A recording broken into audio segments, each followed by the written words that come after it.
That's right. That's right. That's right. It's time. It's time to talk to a rocker. That one right there. That's who we'll be talking to right there. All right. So let's start a Sunday live stream. And Super Chat Charlie's here with a toilet that lights up just for you.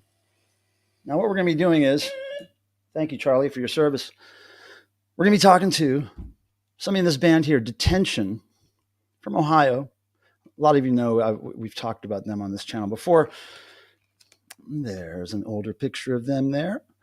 And first of all, before we bring Elliott Carter on, I'm going to say hello to people in the chat. And let me tell you, Bagman444 was number 1 in the chat. That means his name goes into a drawing in January, and he may win a prize for being first in the chat. And there'll also be another drawing for everybody who's last in the chat on all my live streams in 2023. So keep that in mind. Bagman, thanks for being here. Nesshead, what's happening? Good to see you at Devotional this year. OHMS Archives. This is an Ohio veteran right there. I know for a fact. AZ Mick is here. What's happening? Good to see you. Kit, how's it going? Right on. Now, before we get started, I have to burp. Okay. Now, I want to tell you, this band, I discovered them in 2018. Okay. And we were doing this Devo fan convention, which I've been doing in Ohio for over 20 years, almost every year. And we started doing this thing in 2017 called the 5K Devo, which was a race in downtown Akron in the early morning. A bunch of people running around in Devo shirts and gear. And 2017 was great. Large attendance, a lot of press. It was really cool. So the next year, I was talking to the organizer of the thing, and I was like, look, I'd really like to work in some kind of like music performance or something to the deal, kind of like we have at Devotional, you know. But maybe we could find a band that is specific to that area, or maybe the proceeds, you know, we always donated something to some charity. So maybe we could figure out something. So there's a school, and I can't remember the name of the school. I should have looked that up. But there was a school for basically musicians and creative types, and they provided us with a band called Detention to play in 2018. That's when I first heard of them.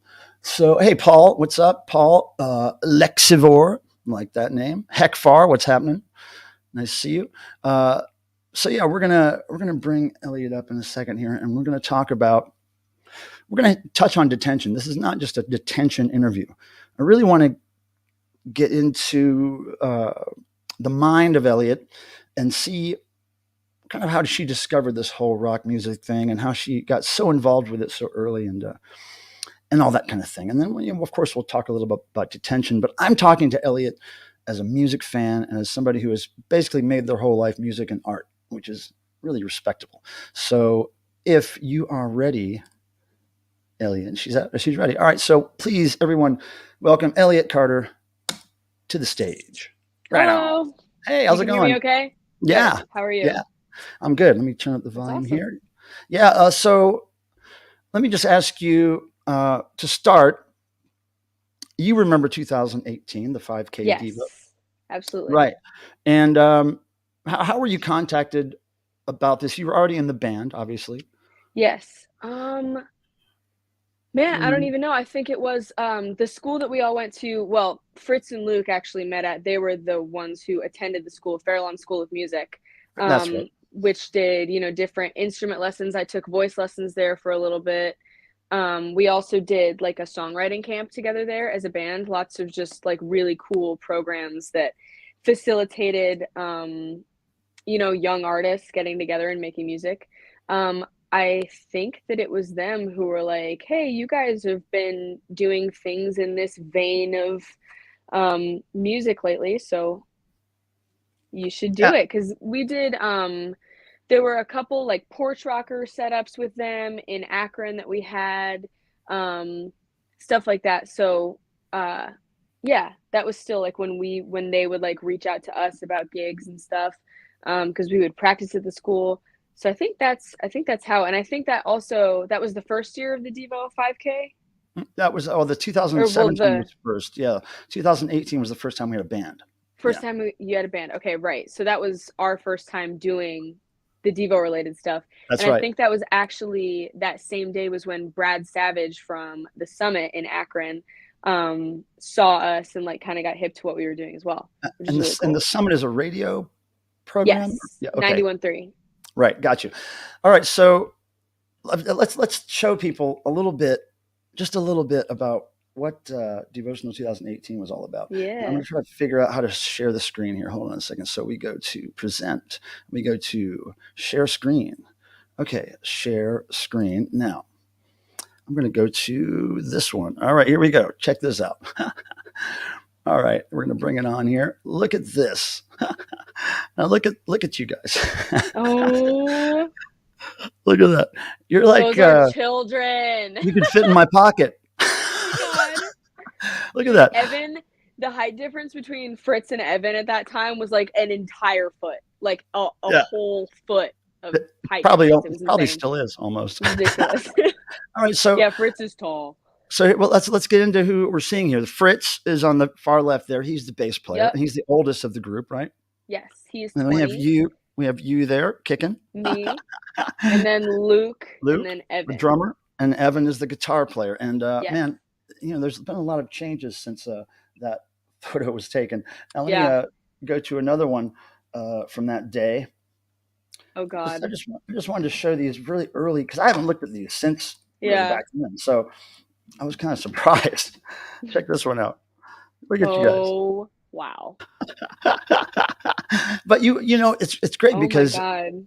you had a style which was I'm guessing not like any other person in your school, male or female. Yeah, very weird. Um, and everybody was, all you guys were into it. Like it didn't matter that was your first time playing in that area or that mode, but you were just you could tell you were into it. You weren't just going through the motions. It didn't look like you were nervous Yeah. at all, which was Um, great. Okay, just a couple more from man, that.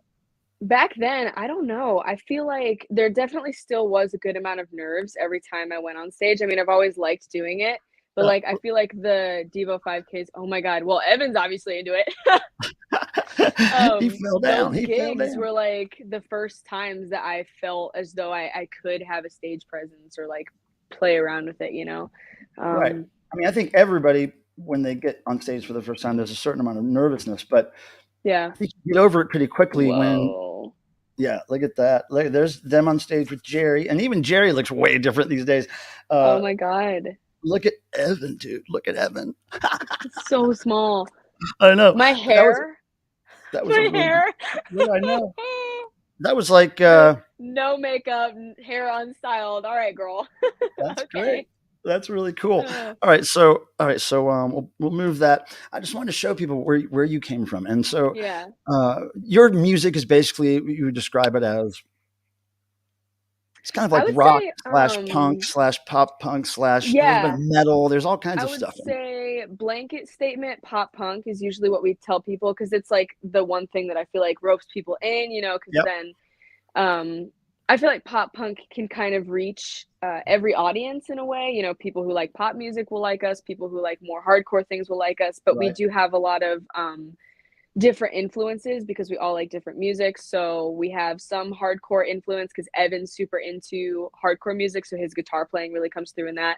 Luke's super into country, so we have lots of like melodic, really dynamic stuff that we like to add. And I'm a huge fan of indie music. We have ska influences in some of our songs, so Yeah. lots of different things. It's great I think it's great to be in a band where everybody in the band kind of comes from a different musical background or musical tastes. Absolutely. And I think with people your age specifically, I think because you guys kind of grew up with the internet and you had access to every genre of music that's happened up until now easily, you obviously are going to be influenced by all that no matter what, Sure. because it's For sure. easy to discover if you look at all for it. So Yes. that's really interesting. Now let's go back to before detention, Mm-hmm. because what I'm really interested in with people everybody I interview, I tend to ask the same questions because Yeah. I just want to know, like, what was your first time you remember discovering music and liking it or feeling a connection to it? Well, I mean, I've always really loved my parents' taste in music. I feel like, I mean, most kids, I feel like you grow up listening to the music that your parents play and the music that's on the radio. And then there comes to like a certain point where you start realizing that music is something that you can listen to on your own. But the music that people are surrounded with as they grow up is very different depending on who the adults they're around are. So my parents have always listened to a lot of different music, so I was exposed to a lot of the music that I like now, Mm, at a very young age. But I think that the first time I really connected with music that I heard was when I heard American Idiot by Green Day, the album, um, in fourth grade. It was like right when I started fourth grade. And that was when I was like, oh, this is the type of music that I like. I already knew that I liked music. yeah. I had favorite songs by that point. Um, but that was like, oh, this is a band and there's more music that this band has and I can listen to it. And the second one was Eminem. Oh, Eminem really? was like a very early artist connection for me, also in fourth grade. Thank you Now, to my father. were you finding connection to the lyrics? I'm thinking you're probably a lyric person. Very much a lyric person. Yeah, Um, in those days, not as much. I thought that the music was really fun. I mean, I've always been really lyric oriented, so like the lyrics that came from Eminem and Billy Joe Armstrong were obviously a bonus. But I think at that point, I was like, trying to be cool, trying to be hip, trying to find my own thing, and like the style of more aggressive, alternative, adjacent music yeah, was really just something that I was gravitating towards. yeah. Um, One thing opens the door to another in mhm, that regard. But there was I came to a point when I was a kid where my sister and my brother listened to music, basically whatever's on the radio, whatever was popular, and I tended to think that all that music, although I listened to it a little bit, I listened to the record collection. It was all old people music. It was all like mhm, Led Zeppelin and Beatles and Rolling yeah, Stones yeah, and yeah, Pink Floyd and all that stuff, which I never really got into because I just kept thinking that there's something else for me that's not my sister or right, my brother's music. And that's when I discovered Kiss. And then Kiss just blew me away. I was whoa, yeah, like this is the church I want to go to. This is not the church I actually go to. This is the one I want to go to. And yeah, and so I got into that, and then I just started discovering bands like Trick and other mhm, rock bands, but their lyrics were still not. Um, they were fun and they were rock and roll, but they weren't really hitting me in the brain like mhm, Devo's did when I discovered Devo. And I was like, right, oh, now I'm getting lyrics about, you know, watch out for the government, watch out for religion, watch out for the ninnies and the twits and people who are trying to bring you down. And I was like, oh, okay. Oh, okay. right. Okay. The I get it. Right. anti-establishment, yeah. By the Yeah. time And American Idiot by Green Day rolled around, I was like, I mhm. understand some of this actually. Well, in the 2018 show, I could have swore you did American Idiot, and you dropped the f bomb, and it was like it was like one of the I songs from think that. so. Yeah, and I was so impressed because I was there with Tim or whoever I was with, and I was like, wait, hold on, they're doing the song. I got to see if they do the lyric. I'm listening. I'm like, Yeah. oh, you did it because you were like what 14 or 13 or Yeah, something. I would have been around 14, and that was like that would have been one of the last times we did that song cuz we were doing less and less covers Yeah, and less of that stuff by the time Evan was in the band was when we really started to write original music. but we But forced you to do Diva every year. this is true. I mean, we love it. We'd still do Devo when we're not at the Devo events. Yeah, But with American Idiot, we actually for a while at like, we were still young, so we were playing shit like farmers markets and whatever. yeah, Um, we would say, well, I would say the subliminal mind trump America because it was very relevant to the time. yeah. And everybody was like, all the parents of the band members were like, "Oh, we're at a farmer's market today. Don't swear." Well, I mean, when you chose to do it at 5K Diva, it was like 8 or 9 in the morning, and it was like it was in Absurd. downtown Akron, Ohio. I was like, "This is perfect. Yeah. Oh my god, I can't believe this." And Yeah. then you did like Fresh or some, song from Devo. I was like, "Oh my god, this is like I can't believe these kids are doing this and they're doing it so well." So that really impressed me that you were it sounded like you were into those lyrics and you wanted to say them. Thank you. Absolutely. Absolutely. Yeah. That's really cool. So you discover music, and what's the first? Do you remember the first record or physical media or music you bought? I mean, obviously you probably downloaded a bunch of stuff. When Hmm. did you actually want to own something on physical media, or did you ever? I actually I if I had my CD collection in here, I would show it to you. It's out in the living room. I've spent more money on CDs since buying my car than I have on anything in my actual car or any issue with my car. I Yeah, love to have physical music. I mean, my parents have a massive vinyl collection. yeah. And from a young age, I always really wanted the CD and the booklet with the lyrics. And I think it actually the first one that I can actually remember owning and holding was a copy of Dookie by Green Day that my mom was getting rid of at a yard sale, or maybe Oh one of my my goodness! aunts was getting rid of it at the yard sale, and I was like, Wow. I I like Green Day. That's a band that I know, and that was when American Idiot was probably the only album of theirs that I really listened to. And then that was like more of the rabbit hole. And then the first CDs that I bought when I got my car were Give Up by the Postal Service and Pinkerton by Weezer. Oh, really? Weezer's Yeah. a band that I like Weezer, but I don't know a lot about them. I saw them in Hmm. concert for the first time last year with Green Day. It was great. Great, I just great. happened to know the Yes. tour manager from both those bands. So Oh so I my got into God. this show, and Green Day's show was huge. I mean, I've liked Green Day since Dookie, and Hmm. I was like into really hard punk and metal and industrial Right. and really weird stuff. So it wasn't really cool for me to like it, but Hmm.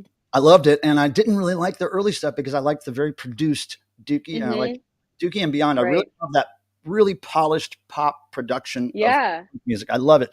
So It's ear candy. It's great. I've I love been, pop music. I love a lot of pop and a lot of punk pop. I love the Blink 182, Sum 41's my Yep. favorite. They're a little more metal. And I remember talking Hmm. to Evan early on. Maybe it was the time you guys played the Whiskey in LA. And I Oh my walked up to Evan God. and I was like, your guitar playing is something that it sounds like you like Sum 41. It sounds like there's got some metal coming through. And if you wanted to do Hmm. those Sum 41 licks, I know you can. And he was like, oh, Yep. thanks.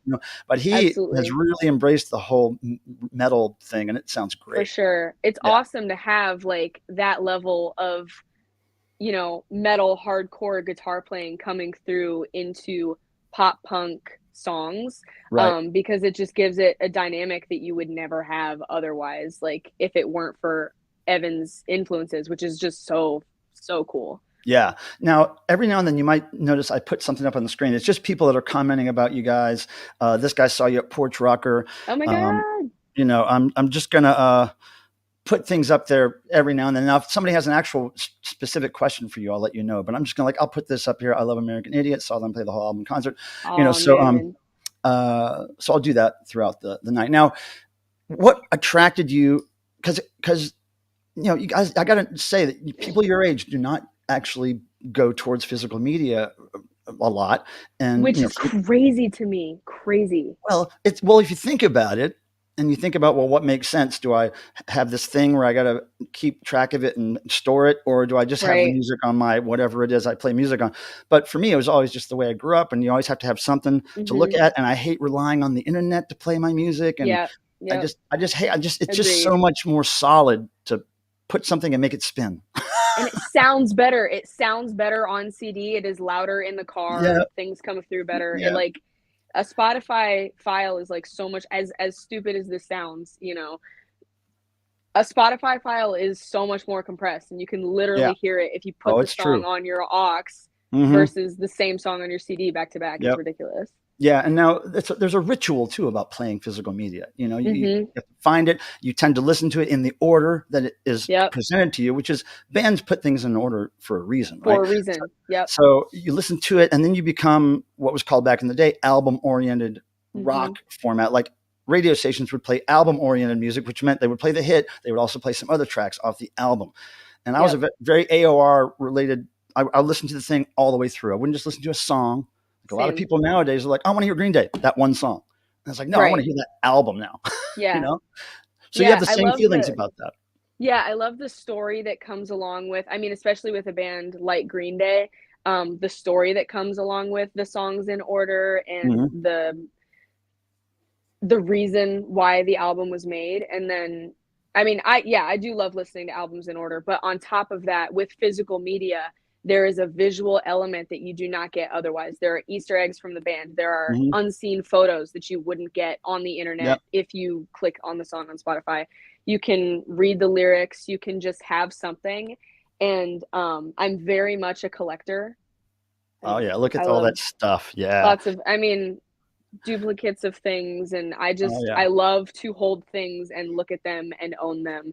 And it It's is like sad holy to me when talisman. people don't get that. It's holy talisman. It's like if you're going to spend money or effort on something, have the physical, like have it, Do it all the way. Yeah, have it do it to all the touch it, way. to hold it, to put it in your shelf or whatever. Yeah. I don't know. So at some point after you get into music, or maybe it happened before that, was there a time, and I'm just assuming this may have happened, and I may be wrong, but I'm assuming there was a time when you realized, okay, I'm not really like a lot of my friends, because people your age, and I keep saying that, but people in their teens or their 20s, to me, a lot of people, even some people that I know who have children that age, it's always kind of the same.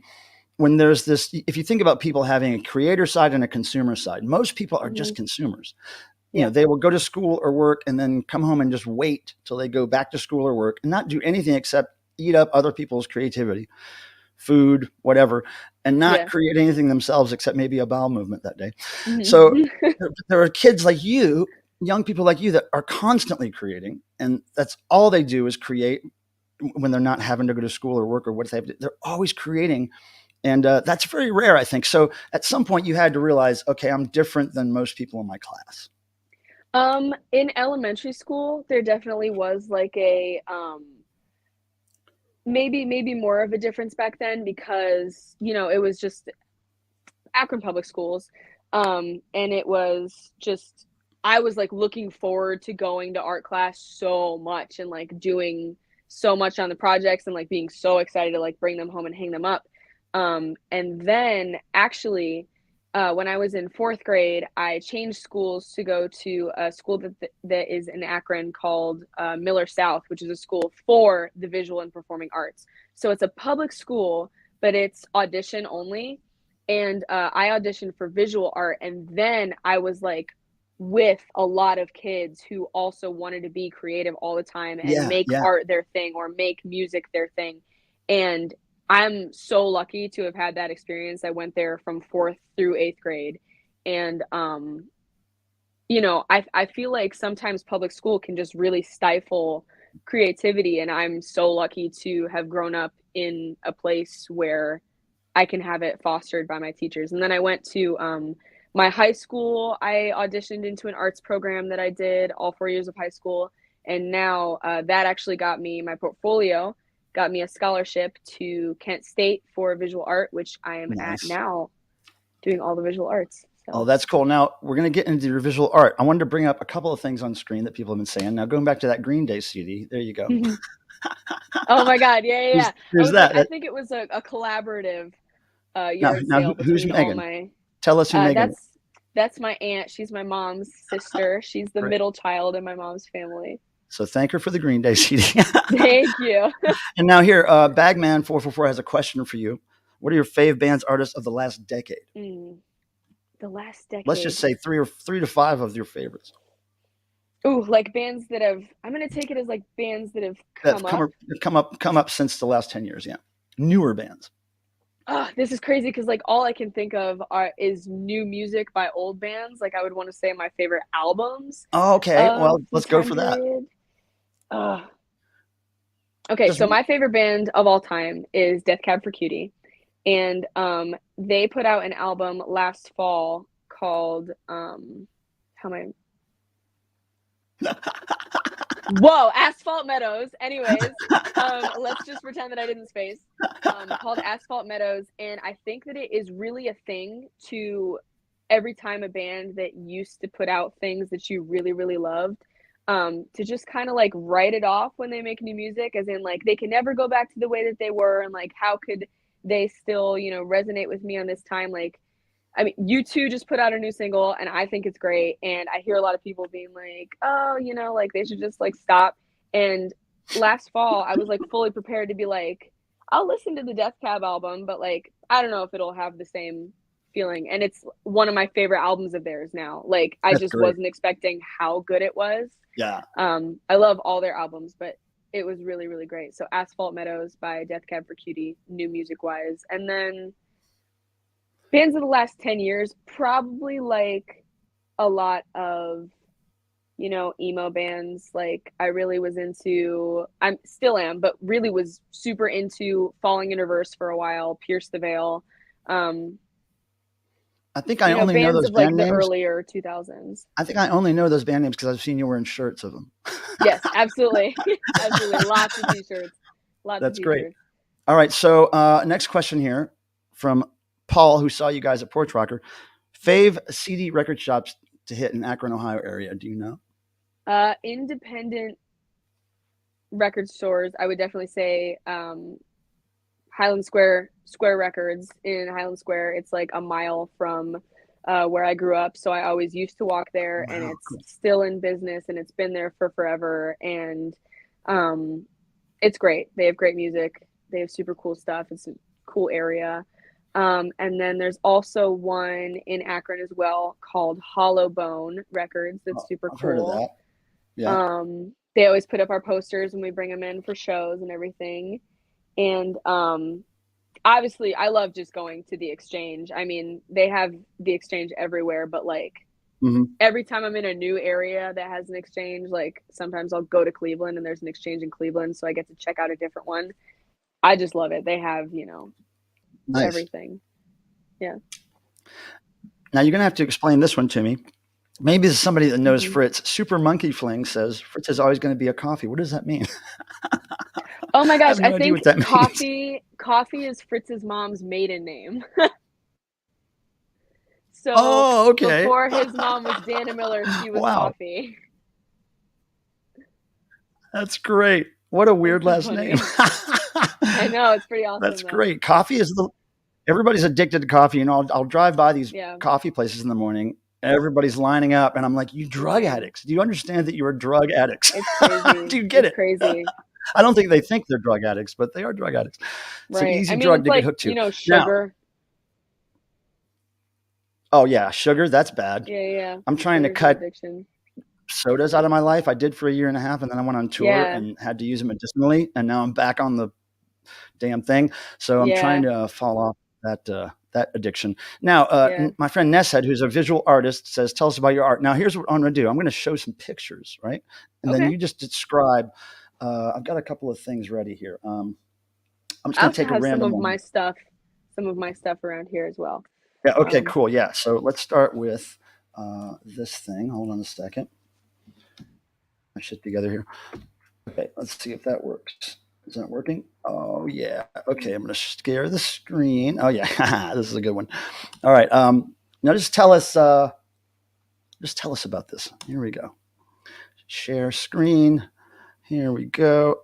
Oh wait a second. Why isn't that coming up? Oh, it is coming up. All right, here we go. Share. Check this out. Boom.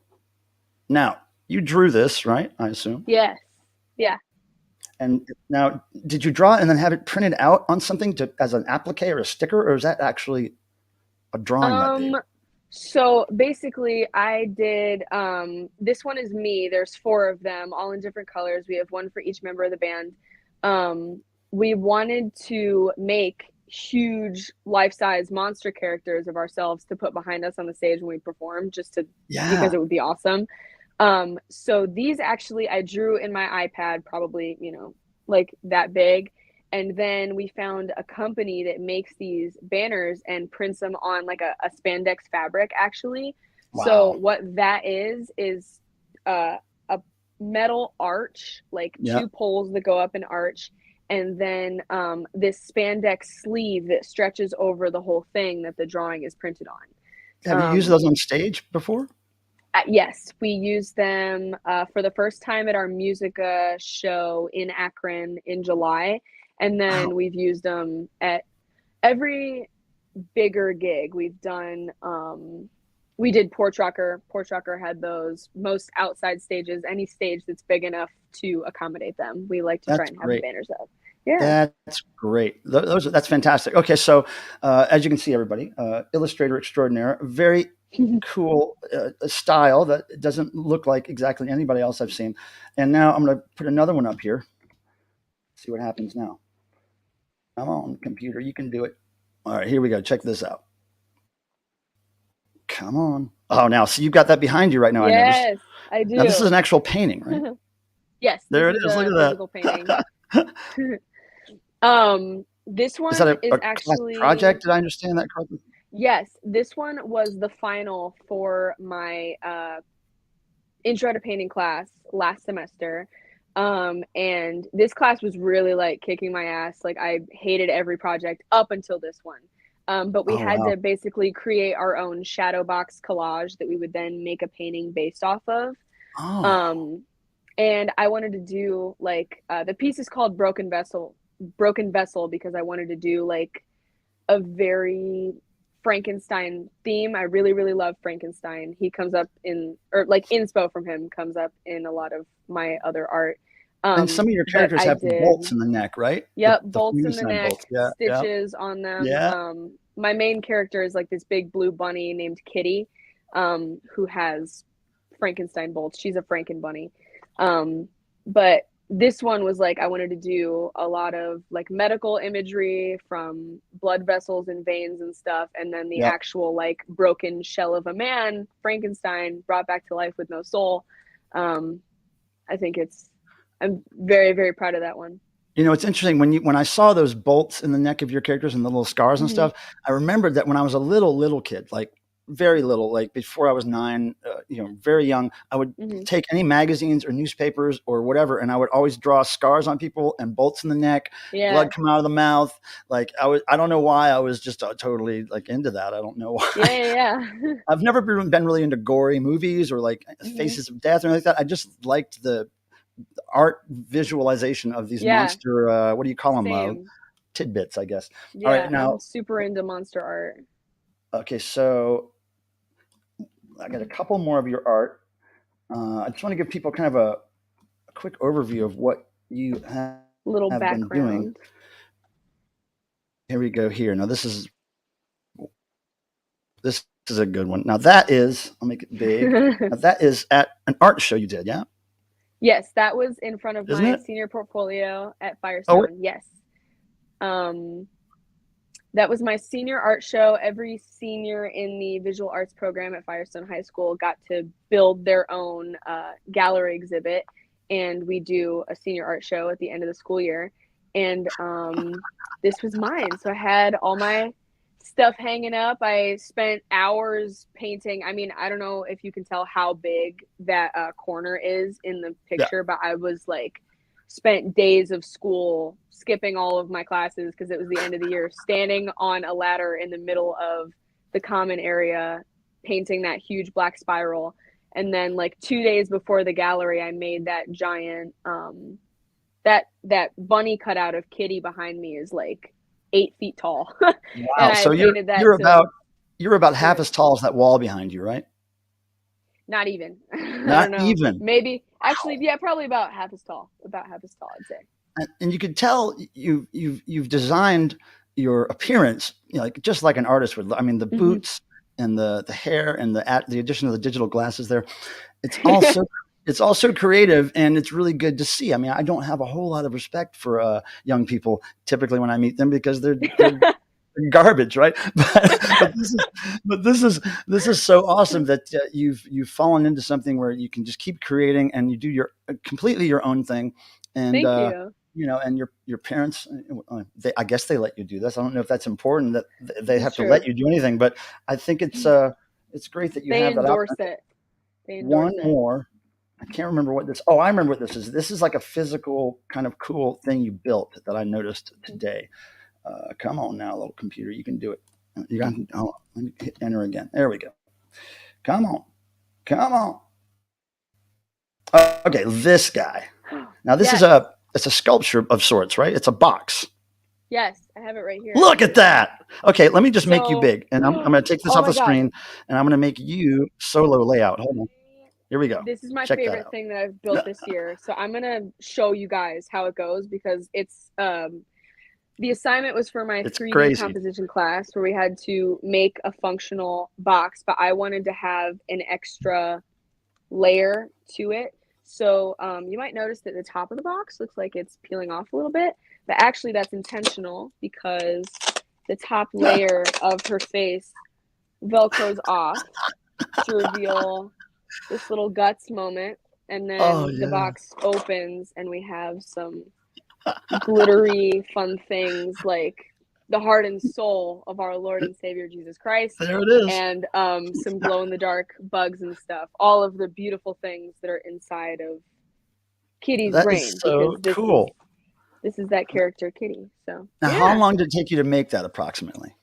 Oh, I can't even tell you approximately because I do this crazy thing where sometimes if projects are boring to me or uninteresting, Yeah. I just won't finish them and won't turn them in, which is terrible. But when I'm very, very excited about them, I will sacrifice everything to be in the studio multiple hours a night all week.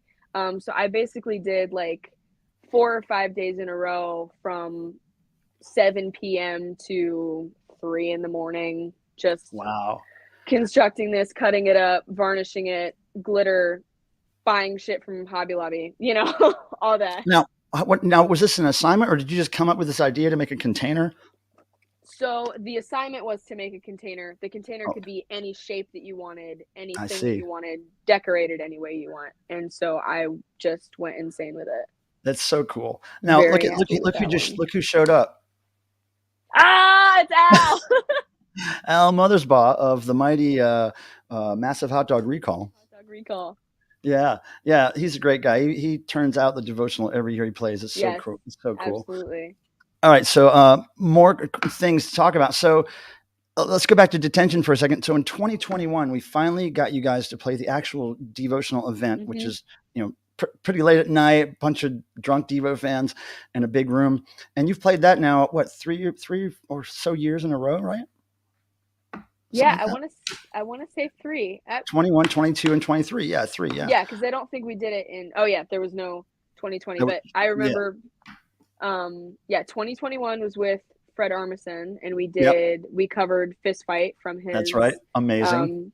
SNL skit, and then we did 2022 was Steve Bartek from Oingo Boingo, and That's we right. did Little Girls. Yeah. I'm a huge Oingo Boingo fan, so I was Really. definitely like the Me second I too. found out that he was the guest of honor, I told all the guys, I was like, we're doing Yeah. Oingo Boingo song, we have to. And Yeah. then DJ Lance this past year, who was so sweet. I know, very cool guy, right? So how did the devotional shows actually act at the event compare to other shows you do? What's the biggest difference there besides the age of the Um, people I there? Well, I think mean, I I guess there's a lot actually of am young. surprised of, yeah, I feel like there's a lot of young people, especially this past year at devotional. Um, just a bunch of like-minded freaks. Like, Yeah, it's awesome. yeah, Um, and I think that is one of the similarities between that show and any other show is just that everybody's there for the music and because they're different because of the music, which is really right, cool. But the biggest differences I think would just be, that it's celebrating another band, and that's what we want to do. Is like we don't want to just go to devotional and play a set of our own music. We want to celebrate the legacy right. of the band that we're there to celebrate. Well, at the same time, though, I really like the fact that we try hard. Me and Nick Chasillo, who helps me do all this, he books a lot of the bands. We'll come up with ideas for bands to come there, or bands will approach us, and I think it's really important to not give people exactly what they expect at a devotional, because Yeah, a lot of these people would not hear pop punk live in front of their face like that unless we force them to. yeah, So I like to put on a lot of noisy, weird stuff that like pushes people away. I like to put a lot of the stuff they're going to, really find acceptable and predictable, is like the Devo cover bands. And then I like to put, stuff like they're not going Yeah. to hear pop punk if they don't Yeah. get it thrown at them. So I think it's a great variety of stuff that happens at Devotional. And thank you for adding to it so much over the past few years. I mean, Thank you for really, having us. it means a lot. Let me ask you, how was the concert? You had a concert on the 13th in Cleveland at Temple Live. Yes. Tell us about that. It was awesome. It was in the Jester's Lounge, which is like the basement area downstairs, and it really is a lounge. Like, we got there for sound check, and it was like all blue and purple and red lighting and like couches and a taxidermy goose in the corner. I was like, this place is bougie, like really No bougie. photo shoot opportunities there. Oh man, we should have. I like didn't even think about it. We were so concerned with getting food because none of us had eaten. We were like, oh, where's the nearest place to DoorDash? Because it's like a food desert right there in that part of Cleveland for some reason. It's like there's nowhere within walking distance or anything. But yeah, we had a good amount of people show up. All the bands that we played with that evening were fantastic. None of them were local acts. It was a band called Night at Delaney's, Wes Hoffman and friends who are from St. Louis, and then Tired Radio, and they were all really, really cool.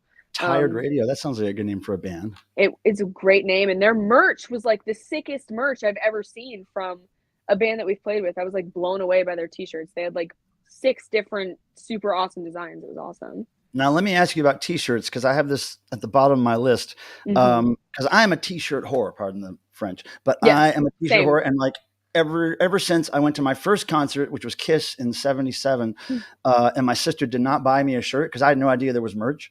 I felt so gypped that now every show I go to, I have to get a shirt. I just have to get a shirt. And I have so many damn shirts. It's like sick. I got too many. I got all my shirts from when I was a kid. I got everything. Right. So awesome.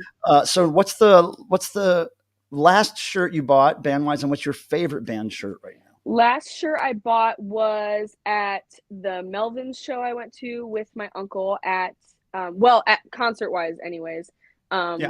I recently just bought a Green Day shirt from a vintage resale shop that was really cool. But I bought a show from their opening, or a shirt from their opening band called Mr. Files, and it's like this huge fly guy with red lettering, and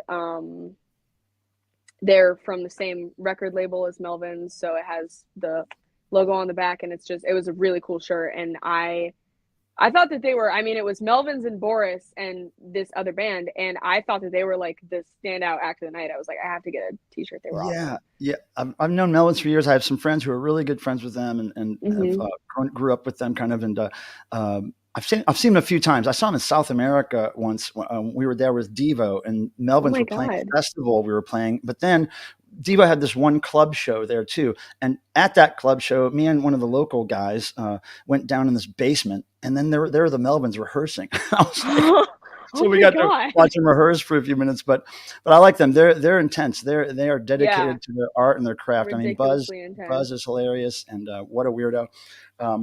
So back to shirt. I want to tell you, shirt wise, now that we're talking about shirts, because you are here as a guest on this channel, you are going to get a free Super Chat Charlie shirt. Oh my God, that's so good. It's ridiculous. Now, what size do you wear? It depends. I'm guessing a smaller, medium.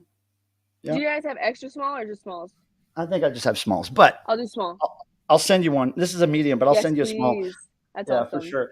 All right, so I want to go back to this thing where we talked about you figuring out that maybe you weren't kind of you were cut from a different cloth than a lot of maybe the popular kids, or maybe the more normal kids. What was it that kind of made you feel outside of things? Do you remember something happening where you just felt like, why am I different?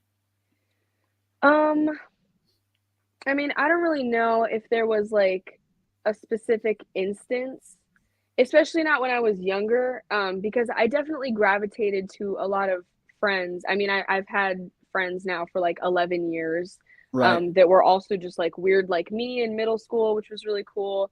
But you had to know over music. you had to know that there was a reason you were bonding with those kind of Yeah, people. Like, when did you for figure out, sure. okay, I don't want to go towards those people. I have to go towards these other people. I think it was, I mean, I like to be friends with everybody, honestly. Yeah. It's like, it doesn't Right. matter what somebody's interests are to me, how they portray themselves. If you're a kind person, I'm going to Sure. gravitate towards you. Or a funny person, I love a good sense of humor. Right. But I started realizing that things were like, that I wanted a different life path Yeah. when I was like, so many people around me organize their lives around their jobs and jobs that they Right. dislike, and I want to organize my job around my life. Yeah. And doing music and this kind of music is the only thing that will ever be completely fulfilling to me Well, as I a think career path. I think people have an idea that work needs to be something that hurts 8 hours a day. Like, Hmm. it needs to be something that they don't want to do. And if it's not something they don't want to do and it's painful, then it's not really work. But that's not Yeah, true, right? I mean, you can work really right. hard at having fun and doing Yeah, what you want to do, and it's still work, right? So yeah. No, the I think band is fun, but it's like it busts my ass. It is a full-time job aside from, I'm a student at school and I mhm. have the band, and it's like, a lot of people will see a band and they're just like, "Oh, you play the songs and then you get off stage and then that's the band." No, it's a That is lifestyle. not the band. That's Yeah, not the but band. doing that as opposed to going to a job where you hate, and then you just turn your brain off, and then you go home and feel like yourself again. You actually get accolades, and you get to see the fruits of your labor. You get to release things like this first CD that you guys released, right? You get to do things and see, oh, that's what I did. I spent hours and hours and days and weeks and months, and this is what I did. When you Hmm. have those shitty jobs, all you get is like a paycheck, and if that, that's not even Right. rewarding, right? So it's like, Right. but I love how you have your head screwed on right, as far as like, you don't think that you need to sell your soul to make a living or to be productive. Really, I try. I try. The money is very much an interest of mine, and I'd like to have more of it someday. Yeah. But I'm gonna try by any means necessary to do it my way. Well, speaking of which, who runs or owns your detention YouTube channel? Do you know? I mean, we all own it, Right. but I believe that the one who does the uploads digitally is Fritz's dad. We all Okay. Yeah. help put the content together and, Well, decide what goes up there. the reason I ask is because I noticed you're over 1,000 subscribers, right? And when you get to Hmm. a certain point, you can monetize it, right? So Oh. anytime you can monetize anything to do with your band, whether it's selling merch or whatever, selling physical media or YouTube, then over the years, that will start equaling real stuff. Right, Like, I don't make a right. lot of money on YouTube, but I make enough so that I can write off expenses for YouTube as a business Hmm. expense, because I'm a freelance worker, right? I Yeah, work for myself. So all this stuff, if you keep thinking about just taking your bits of passion and your art and just making any kind of money off of it, and just it'll grow. yeah, Like, your artwork, your all that stuff, it'll just keep growing. And then one day you'll realize, hey, I'm making a living doing what I want. I can't believe it. yeah. And making a living Right, doesn't mean you're rich. It just means you're paying your right. bills, You're and you're not borrowing from your parents, and you're not you're dependent on alive anybody else. comfortably. Yeah, yeah. Comfortably. Well, maybe it's not comfortable, but it's on your own terms, You're alive. Yeah. and you're not going to a job where you're like, oh, I can't believe I'm doing this 8 hours a day, right? Right. Um, I mean, as of right now, our radio play and being in a band is what pays my rent. I don't yeah. have a day job other And not than many the people band. your guys' age can say that. I mean, I certainly Right. wasn't making any money when I was a band your age. I'm Um, very but grateful for the you have such a support. head start, is what I'm saying. Like, your Hmm. YouTube channel, although it only has a little bit over 1,000, you're young. That's going to explode more and more. And I will actually, while we're talking about it, I'm going to put a link to your. Now, the Oh, links thank to you. all of your three main social media accounts, or four even, or three main accounts, are in the description of this video for people who are wondering. But I'm going to put up your YouTube channel right now Thank in you. the chat here. I try to make all this done. Okay, so that's Detention's YouTube. Go there, please sub them up. Check out their videos, and there's some live stuff. You will not be disappointed if you like rock music, right? Now, Smash that like button. Smash it. Yeah, it's that now. See, with people my age, that is the Fonzie. A that's the thumb. Fonz from Happy Days. He was this character that wore a leather jacket, and when he thought something was cool, he would go a. I He know would the say a. reference from The It's Wedding so. Singer with Adam Oh, Sandler. That's okay. how I They probably made a heard of reference. Okay. Fonzie first. I was big into Fonzie when I was a kid for whatever reason, but that thumb, that was always Fonzie for Yeah. me. That's great. So I don't think I asked this, but I don't think we talked about how you actually got into drawing and illustrating. What made you pick up a pen and just draw? Was it something you always did from the time you can remember, or did you see Um, something? Or I mean, I always like to doodle, and one thing that I've always been a very character oriented person. So I loved to read Sunday comics, but mm-hmm. always the same ones, like always Garfield. Yeah, I liked the idea of creating a universe with characters. yeah, So I was always super into like all the Harry Potter books. I read over and over again. I've read the whole series 13 times. And like I really loved kind of escapes like that as a kid, just like yeah, going into a different universe with these characters. And then through my art, realizing that that's kind of something that I could create. So I've obviously been through many phases of different types of art and many different styles, but I've always kind of wanted to create recurring characters. yeah. And I do that, through my art now, like all these bunnies and whatever. The detention logo has turned into this bunny guy who's named Garbage.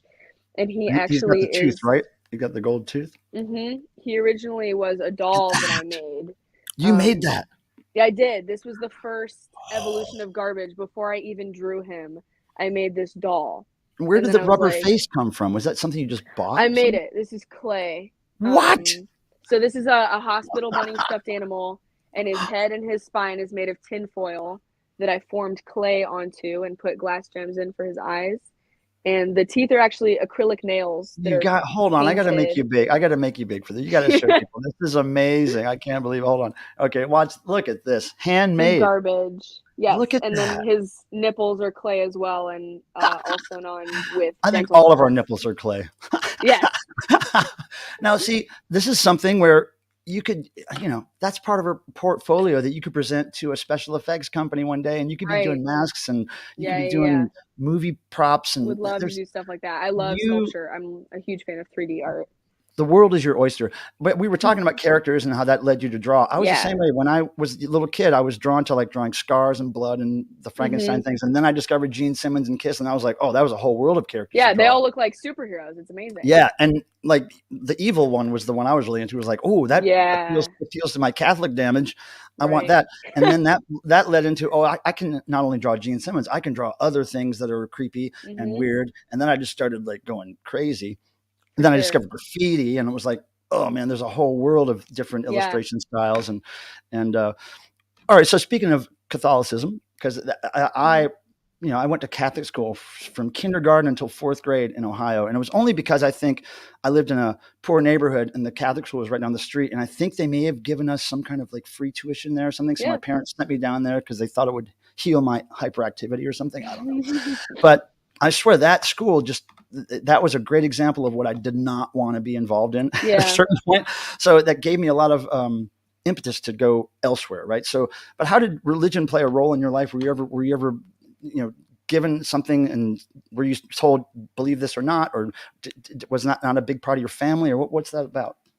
So very much my family was never like, this is the way things are and you got to believe this. And I Yeah, never, went to church, went to Sunday school. I had friends who, like one of my friends in middle school, his dad was a pastor. So like sometimes I would sleep over at their house and like go to Sunday school with them yeah, to yeah. see what was up. My dad started meditating when I was really young. So I've always kind of been Oh, super that's interested in spirituality and like, yeah. how that can heal individuals. But every aspect of religion that I've always been drawn to is um, a higher power that loves everything and is accepting of everything. And I've also always been super drawn to the imagery. Yeah. One thing that I will show you is actually this was my birthday gift to myself this year. I have this huge vintage Oh yeah. Jesus Oh in yeah. a shadow box. Wait, where is he? There is he. up Wow, there that's is hanging. that what vintage? Like, what year is that from? I actually don't know. I got it from a place in Cleveland called Cleveland Curiosities. It's Oh, this super cool vintage shop with like all sorts of weird witchy stuff, and like they have like vintage rosaries and a lot of taxidermy, but I saw that and I was like obsessed with it, so I bought it. But I also love a lot of satanic imagery as well. well, it's And very very religious in the same way. mhm, It's yeah, like detailed and you get that right. vibe. Like I it's love almost the creepy. imagery. Like Hmm. religion art is kind of almost always creepy. Like when I went to Catholic school and the guy was on the cross, a very realistic Yeah, man nailed to a cross, I was always like, right. "Whoa, that's like one of the most scary rock and roll things I've ever Exactly. seen." Like, Yeah. like, like, how are these people? How can they stomach that?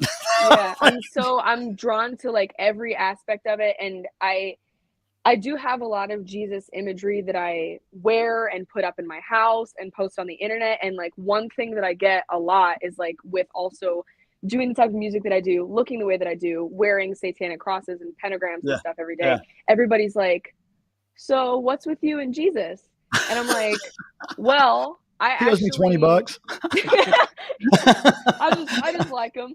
Yeah. I mean, I think that the aspect of religion and Jesus as a figure that I really appreciate is that Jesus says Jesus loves everybody. Like I like my Jesus, but I don't like the Jesus fandom that's like Jesus loves you unless you're gay or Right, right. whatever. Like I'm not down with that because Yeah, Jesus wasn't down with that. That's like yeah. literally anti everything. That's so stupid, but You I can don't know. you can take I mean you can take those golden rules of Christianity, which I believed wholeheartedly when I was a kid, and I said all my Hmm. prayers and I really believed all that stuff.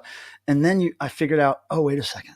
Wait, that's the trick. They say, okay, so this is a good guy, everything's good, everything's love. And then it's like, wait, if I use his name in vain, he gets pissed off. It's like, why Hmm. is he so And then what? here are the rules. But like, Yeah, yeah, it's that's like, the part that I don't like. It's like your spiritual journey, your religious journey, everything that you do for yourself to try and seek something, seek an explanation for why you're mhm, here, seek a higher power. yeah, There shouldn't be rules to it. that's right. Where it should be How your rules. things can work because everybody's different. Right, Yeah. exactly. I'm going to use my rules. I'm going to, you Well, know. I remember when I was in school, in Catholic school, and at some church service or wherever it was, I remember there was a teaching that basically said, be careful because, false gods will present themselves to you as the real thing. And it's Mhm. easy to get caught up in it and be misled. So be careful. And then I thought, wait a second, that's what Christianity is to me. It's the thing telling Mhm. me, believe this is real, this is real, this is real. I'm like, whoa, it's telling me that, but it's a trick. It's like they're saying, watch out what people tell you. This is the truth. This is the truth. This is the truth. And I'm like, oh, Yeah. okay. So Christianity, in a way, to me, was like it was telling me don't believe this because Yeah. we're telling you to be careful, right?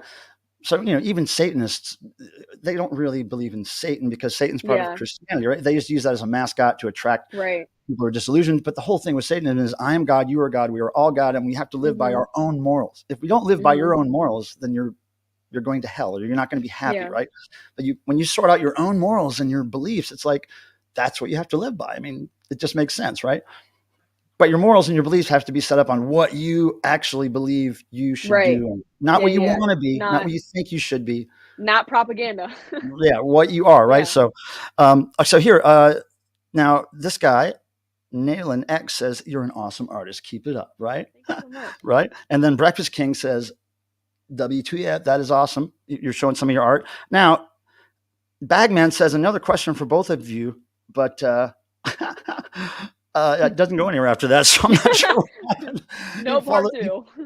Now, here, Ness had asked, do you draw your own comics, like full comics or I would use stories? the term comics loosely. I Yeah. definitely do some actually I have my sketchbook right here. Um this is I do lots of images and illustrations with my characters. Like I did one my first week of college last year that was my blue bunny kitty is like very much representative of me. It's like she's the same color of my hair and everything. So I Yeah. have one here of like me Oh, wait, going let's make to you big. I'm college. going to make you big. Hold on. This Oh, is that's one of great. her just, ready for school, and And that then cat. literally the next day, her wanting to rip her hair out because it's school, and she You know, forgot that she doesn't like school. having a sketchbook like that is so important. When I was in college, I would always carry around a sketchbook. I would do my graffiti sketches. I would write lyrics to songs from my band. I would take notes in class. I would, people's phone numbers. I still have all those. So it's Yeah. pretty cool when you get older and elderly like me, then you can look back at those and go, oh my God, look what I was drawing in, whatever, Again, very, 2005. very like I love just physical things. This sketchbook is a little bit different because it's I want everything in here because it's so small to be a fully Hmm. realized piece. So Oh, right. every page is like fully covered in here. But I have other sketchbooks that are very much like note taking for class, plans for my next projects, Yep. lyrics, Yeah. band info, quick things. Yeah. Yeah. And then, so speaking of artwork and a use for your artwork and somewhere to share it, what physical media is going to be coming out from detention, either merch or music, or that might use your artwork? I mean, there's tons of possibilities for your art and those things. Yes. So we definitely, I mean, obviously the covers for everything, we are going to be recording our next extended project in January and February because we've been writing a ton of songs recently. We have a ton of stuff in the canon that I'm very, very excited about. And, that'll probably come into play with that. I'm very excited to design like the inside of a CD booklet. We definitely Yeah. want to do CDs. Yeah. And merch items we want to do. I really want to have some shorts, honestly. I feel like shorts are a very universal thing. I want to do like mesh basketball shorts and also like little lifeguard shorts that say detention across the butt. I think would be fantastic. That's great. And then as far as my own stuff, I meant to talk about this. Me and my grandma, Dolly Gold, are going to be doing an kind of a pop-up. This is like the first time I'm talking about it, so more details to come, obviously. Exclusive news. Exclusive news, breaking. The weekend after Thanksgiving, November 25th and 26th, I want to say, we're going to do a pop-up art gallery / show / sale, and we're going to be selling, she's an amazing pottery artist, lots of her pottery and clay art, and then some of my paintings, pins, drawings, things like that. And it's going to be an open house then. So I'll probably promote that from the band page or from my own personal Right. Instagram and stuff. So more mention, details. Yes. I have to mention, you did the detention logo, right? That's a very early. Actually, Evan drew the detention logo. Oh, On a really? Post-it. Oh, It was wow. like the week after he joined the band, he wrote it out, and we've used That's that his. same That's his. Post-it note photo for everything since then. It's just You know what? evolved from the logo. You know what? That is so similar to what happened with Kiss, because Ace Frehley was the one that drew that Kiss logo on like a napkin or something. And, Yeah. Yeah. So how cool is that? The guitar It's player comes up with the awesome. logo. Yeah. Yeah. I know he was 11 too when he did that, but the That's bunny stuff, the bunny, the gremlin, those characters, that's the stuff that I do. That's the stuff that I get really into, is just the characterization of everything. It has the same look as your art, kind of like, it's kind of got the same Yeah, vibe. Like, scratchy and sketchy. I'm really into yeah. all that. Yeah. And I'm imagining, before we get to a question somebody has for you here, I'm imagining your sketchbook, right? Those little pages. I'm imagining, Yes. I don't know how many you have, but all those little things laid out in a grid and making a huge detention poster. Like, I'm just imagining all those imagery, and then it's just a detention logo over it, or maybe a band photo or something. But I'm just imagining all those little things in a graph, like just in a. I'm gonna steal that idea. You take that idea, because that's what, as a fan, I want that poster. Thank you. Yeah, for sure. Now, Bagman, here it goes to this question. This is a long one, and I think you're going to have fun answering it. Here we go. All right, here we go. In the event of a future where all humans are made of artificial genetic materials and all limbs can be exchanged with each other, how would people express themselves? All limbs can be exchanged with each other. How would people express themselves? Go wherever you want. Artificial genetic materials. I mean, I think that it's honestly, I don't think it would be too different from how we do now, because I think that a lot of how you express yourself as your own individual has a lot to do with the people that you associate with. And maybe if you meet somebody whose parts you can exchange with your own, you want to take a little Oh, bit of them and give a oh little bit of man. yourself, which is honestly what we do now, only literally. I mean, there's a reason I have blue hair. Someday along the way, I'm sure I saw somebody with blue hair and was like, Yeah. oh, that's cool. I want to do that. You know what Or I mean? could you Or imagine going up to a music, the friend? bands that I like. I mean, with having bracelets, right? So it's every now and Trading then I'll, bracelets, yeah. yeah, you trade bracelets. Imagine going to somebody and say, here, have my pinky. Let me have Have my yours. finger. Yeah. Yeah. And we'll switch fingers. We're friends for life. Like I can see that Honestly, happening. that'd be kind of epic. That would be I can super see it. epic. Yeah. How many? Oh, I got all kinds of different fingers. Oh man, that'd be Everybody would great. be like multicolored and everything. I mean, Frankenstein people, I'm all for it. I think Hey, it'd be yeah. great. Bring it back. Bring back Frankenstein. Now, I won't keep you here for very much longer. I just wanted to Oh, you're make all sure we, good. we covered all these things, but I want to talk Hmm. about upcoming shows that you guys have. It seems like there's a lot of them on your schedule here. You Yeah. have 20th coming up October, Howard's Club at BG. Where's BG? What is BG? Bowling Green, Oh, Bowling Bowling Green Green. University, Howard's Okay. Club H is just off campus. Maybe it's even considered on campus. I don't go to Bowling Green, so Right. I don't remember. But What that college club you is at? awesome. I'm at Kent State. Oh, you're at Kent. Okay, right on. Yes, it's awesome. Represent. Now Yeah, Fritz and I 1020. both are. Oh, that's cool. Hmm. 1021 Culture Class Records in Toledo. Hmm. Halloween show with costumes. Yes, we will be. I We're can't dressing up wait. as Motley Oh Crue. God, that's great. Motley Oh Crue my this goodness. year. So we'll be Oh, doing some cover songs, and we're also headlining the Athens Halloween Festival at OU, and we'll be doing and probably a half that's Motley Crue 1028. cover set. That's Yes. 1028. And then Yep. 1111 is the Space Bar in Columbus, and Hmm. 1115 is Beachland in Cleveland. Your own headlining show Yes. there. And we'll have I can't even the amount of stuff that we have coming up that I'm just like not able to announce yet because we're curating things that I'm really Oh, excited for oh yeah. is ridiculous. We are booked like all the way up to January right Oh, now. that's great. It's, you That's know, really exciting. Now, yeah. speaking of being booked and having shows, have you guys considered now? Because when I was in bands when I was little, we would book our own shows. I was a teenager, so in early 20s maybe, but we would book our own shows and do maybe 5 or 6 shows up and down the East Coast. Are you guys ever going to do that, like just on your own, just the band, just go out and do shows without any kind of adult supervision? Just go do Yes. a week's worth of shows, 2 weeks worth of shows, and then come home and tell everybody That about it. Like, is that is the ultimate plan. That's what we're oh, that's trying, great. to get to. But the only thing that's like such a that like kind of hinders that right now is the age and how young we Yeah. started because Yep. high school, whatever, we're still at the age where we can finish playing a set and then be kicked out of the venue because we're not allowed to be in bars. Do you know what I mean? Yeah. Yeah. So it's kind of hard when you have no member in the band that is yet 21.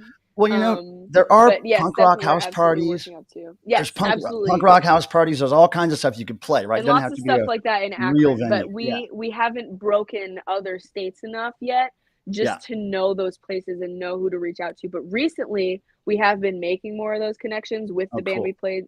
bands we play with, and all that. So I'm Well, very excited for just the next year, hopefully, of what's right. to grow and expand. When you get to the point where you're looking, down the East Coast or whatever, I have, of course, tons of connections here, and I know people in all these cities typically that have connections to those really cool little places. So when you're at Yeah. that point, reach out and I'll help you however I can for sure. Thank you.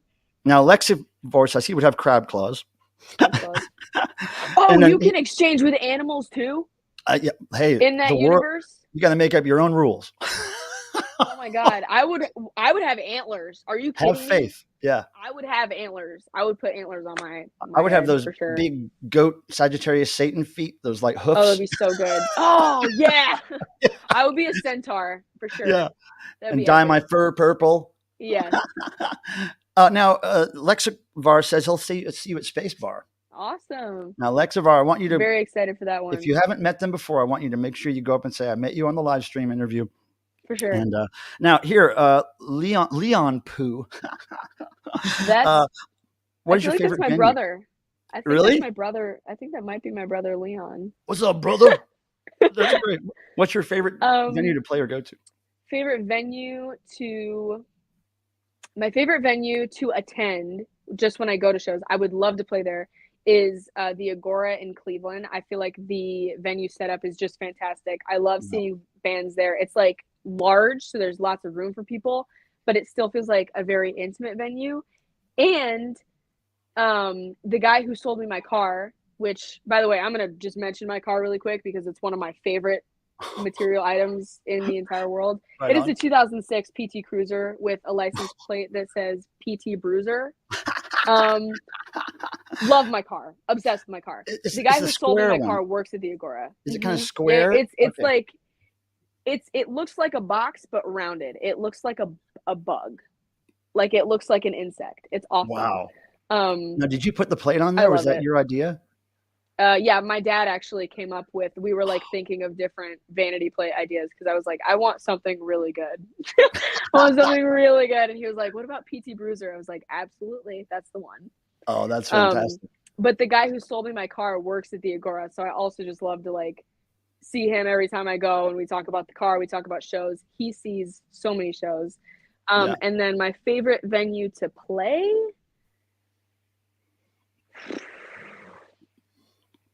I don't know. There are lots of really, really good ones. One that comes to Lots of mind really good is ones one that in comes the to mind is area. just something you always have a pleasant time or a easy time at, maybe. Grog Shop Grog in shop. Okay. Cleveland for sure. Right I on. just like sometimes shows there are difficult, but everybody who works there is fantastic. I took my senior photos in the bathroom at the Grog Shop, um, with all Oh, the graffiti in there. you can take your own senior photos these days? Yes, you can. And mine, What?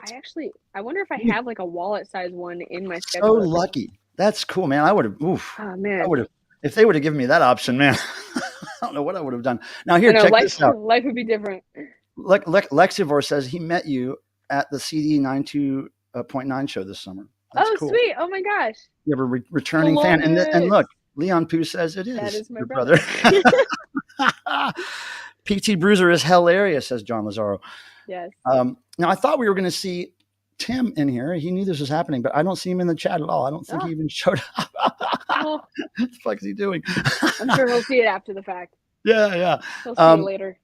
So let me make sure there's nothing else I want to ask you or run by you. I know there's probably something that I just have not. Come on, Meowser, you got it. You're in my way, honey. You're on my Oh. my notes. Um, shit. I guess that's it. I just I want to make sure. Oh, here's what it is. I want to ask you what you remember. Detention played at the Whiskey in LA on Sunset Yes. Boulevard. How many years ago was it? 2 or 3 years ago? It was 2019. 2019. So that would have So been 4 years yeah, ago, almost yeah, 5. yeah, Almost something like 5. that. Yeah. So wow, I can't believe it was that long ago. But I just happened to be in town for a Dickies concert that I was working Mm-hmm. because I work for the band the Dickies, and you were playing the night before on my day off. I couldn't believe it. What do you remember most about that, or just tell us some things about what that was like? That was the first trip that we ever took as a band. So I really, really remember the trip as a whole. And it was one of the first experiences that I had where I was like, holy shit, like we're doing something. We're going to another state to Yeah, play a show. Not only that, but it's at the freaking Whiskey. Like yeah. I think that was right after Green Day had been inducted into the Oh, Rock right. Hall and like did like a Yeah, surprise show there a couple months prior. And that's right. all that stuff. So I was just like geeking over the amount of bands that I looked up to that had played there. But it was the first time that trip to California was the first time that Evan had ever been on an airplane. Wow. So that's just like kind of a picture of how young we all were. Right. I think he maybe was 12 by that point. Yeah. Wow. But yeah, just that whole trip and And a lot of your family our and friends came out to see that from Ohio. yeah, and also we have I was born in LA. My parents lived in Los Angeles for Really? a few years, so we actually did have some family friends who we hadn't seen in a while come out to that show as well. Our family friend Chad came to the show, and afterwards he came back to the Airbnb that our band was staying at, and we were up like all night just listening to him tell these ridiculous stories of him like growing up on a farm and all this awesome stuff. And it just like the show was obviously memorable, obviously Yeah. incredible. Being Yeah. in that venue was insane, but the trip was insane. Oh my god, we also, after the show, we went to dinner at the Rainbow I Room took you to the and Rainbow. ran into Ron Jeremy. Was there That's right. He's always there. months before being arrested. Yeah.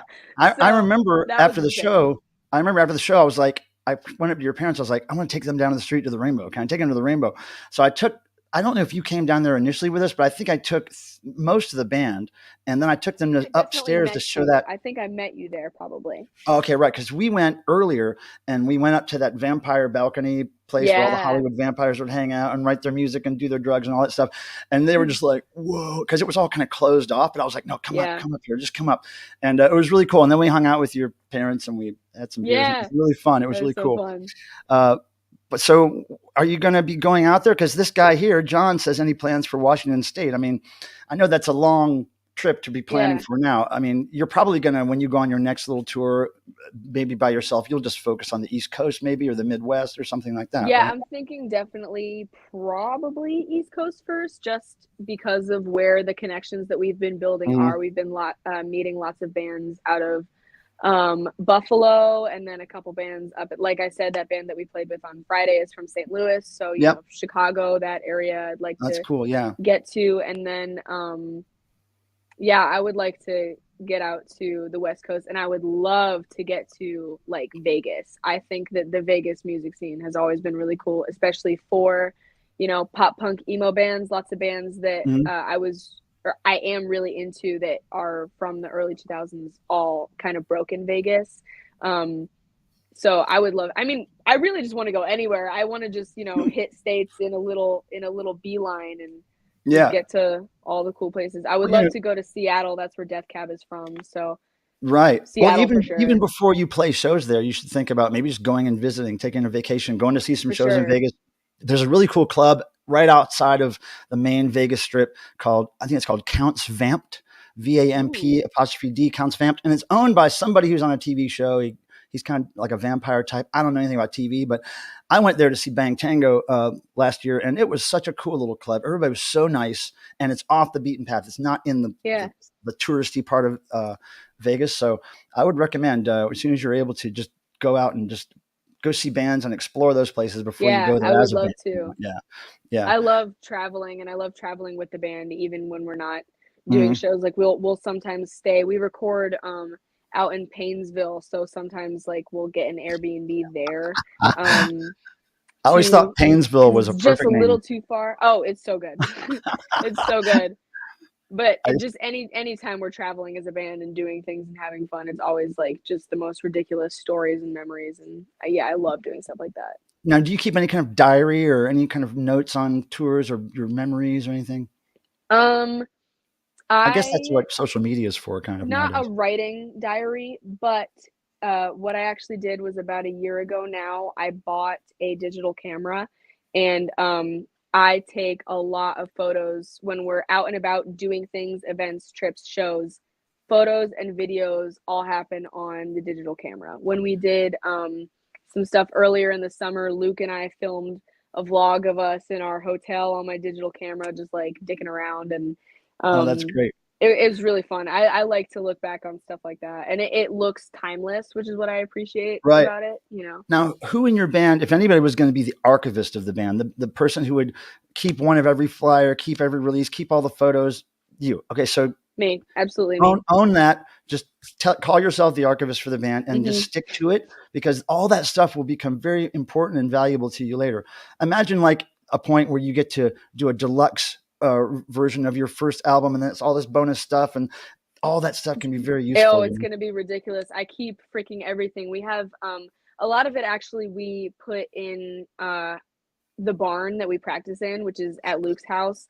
Cool. The walls of the barn are covered in memorabilia from other bands and shows, and all the memories and set lists from shows that we played. So we have a whole wall of set lists. Above that, we have all of the important t-shirts that we've gotten from events. So like we have a devotional t-shirt, we have a Devo 5K t-shirt, Oh, we have shirts cool. from other bands that we've played with. We have the first Detention shirt that was ever made. We have the shirt that I wore to the first Porch that's Rocker, which was cool. our first gig as a band. And then Yeah. we have a bulletin board that's like a scrapbook bulletin board. So it's all of our wristbands, all the backstage passes, all Cool. of the Yeah. VIPs, all that stuff. Shit like sunglasses and cigarette boxes and stuff that we've picked up at shows. Just like That is, anything goes in there, and it's it's awesome. important. I mean, can you imagine like you have a gatefold album come out and the gatefold is just a Mm-hmm. pile of that stuff, all just Oh, it'll a be so pile of cool. this. Yeah. It'll Yeah. I be so love that cool. kind of thing. Me So it's too. good that you're thinking along those lines. And, all right. So we've been doing this about an hour and a half. I will let you go because I know you're busy. You're a creator. I'm about to be back in the studio tonight. Actually, I'm working on this Dead Bunny toolbox for 3D that I made. So, gotta draw a For face on it CDs? For and all that. CDs? I think I actually probably will put CDs in it. It's about exactly the right size, but I'm gonna put like a weird face on it and do um some stitches and everything. But if anybody can't tell, I have a thing with bunnies. I'm like super obsessed with rabbits and bunnies and Roll with that. Frankenstein, and they all Go just towards it. Go come together. towards the light. Towards the Yeah. bunny light. Go towards it. Yeah. Well, it's super cool that you took time to do this. And, like I say, I just like Thanks for having connecting with me. people like you that are creative and you're inspired and you're not letting anything hold you back. And that's Thank really cool. you. And when you start to travel and you start to plan for other cities, let me know. I'll put you in touch with people who can help you Absolutely. do these shows. And please come back whenever you want to talk about more stuff that you guys are doing. And Thank you so everybody, much. please go over to Detention's YouTube page. Let me see if I can put it in here again and check out some of their stuff. I didn't want to play anything here because I didn't know how copyrighted it was online. So I'm Oh yeah, gonna, I don't even know. I yeah, genuinely don't even know. yeah, that's cool. You don't have to know. Don't worry about it. You're the Yeah, artist. it's not my problem. It's fine. But go check them out, please. Nesshead says, "Come back to the whiskey." He'll see you there. Um, Would love to. yeah, That's let me know if you guys have plans. And OHMS Archives, who is long time into the punk scene there Yes. in Ohio. Is that Jimmy? Is that Jimmy Yeah, Image? I'm Yes. pretty sure that's Jimmy. I'm pretty sure. Yes. Yeah, I think I've known so. Jimmy for a long time. He was posting about it on Facebook. I was like, no way, Jimmy saw. Jimmy, I don't know if you know who Klaus Nomi is. Mm-mm. Klaus Nomi. Write down that name, Klaus, and the last name is Where's my freaking Nomi. pen? It's Klaus Nomi. Nomi. Just remember that. Klaus Nomi. He was a German Okay. singer performance artist who Jimmy had. Yeah, that is Jimmy. Jimmy had a very close relationship with Klaus, and Klaus spent a lot of time in Akron. Oh, that's So awesome. he's a very interesting dude. He died of AIDS. He was probably one of the first known people, famous people to die of AIDS. So, Wow. but he was really, really special. So I think you should look him up for sure. I absolutely will. Elliott, it's been a pleasure. I've always wanted to sit and talk with you, and I figured, why don't I just do it on screen? Yes. Oh my God. So I'm everybody down whenever. get this It was so info. much Yeah. fun. So your shirt will be coming soon. I'll send you a small. Hopefully it'll fit. Thank If it doesn't you. fit, feel free to rip it up and make it fit. And there's my friend Phil. He loves Klaus Nomi. That's how you spell it right there. Klaus Nomi. Awesome. Yeah. And I thank you again. You're much appreciated. Your Thank energy is, you. may the rock and roll gods bless you even more than Thank they you have. so much. And we'll talk to you later. Thank you. All right. See you. Bye. How special. How special was that? See ya. Oh my God, you guys. Been wanting to talk to Elliott about a bunch of stuff for a long time. That was cool. Thanks for being here. And, Elliott, he's who we named our cat after. Oh my God, Elliott. Klaus Nomi has been a part of your life. You didn't even know it. They named their cat. Your aunt named their cat after Klaus Nomi. That's so cool. All right, cool. And look, Jimmy Image loves Klaus Nomi. Of course he does. He's had a Pelmer turned me on to Klaus. Of course I did. It's my job. I'm an evangelist for rock and roll. Thank you. But all right, guys, I'm signing off. It's Sunday, the Lord's Day. So I have to go,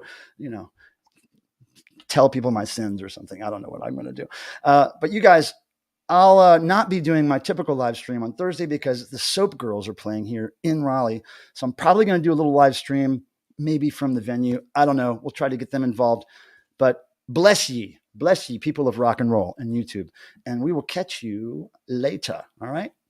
Now I'm going to end the stream with a little Charlie. Okay. Charlie's been just sitting over here being quiet. We're going to make him go nuts. Here we go. Everybody look into his eyes, and you will not have a soul for very long. Here we go. Woohoo! Yeah! Go, Charlie. Thanks, everybody, again. See you around.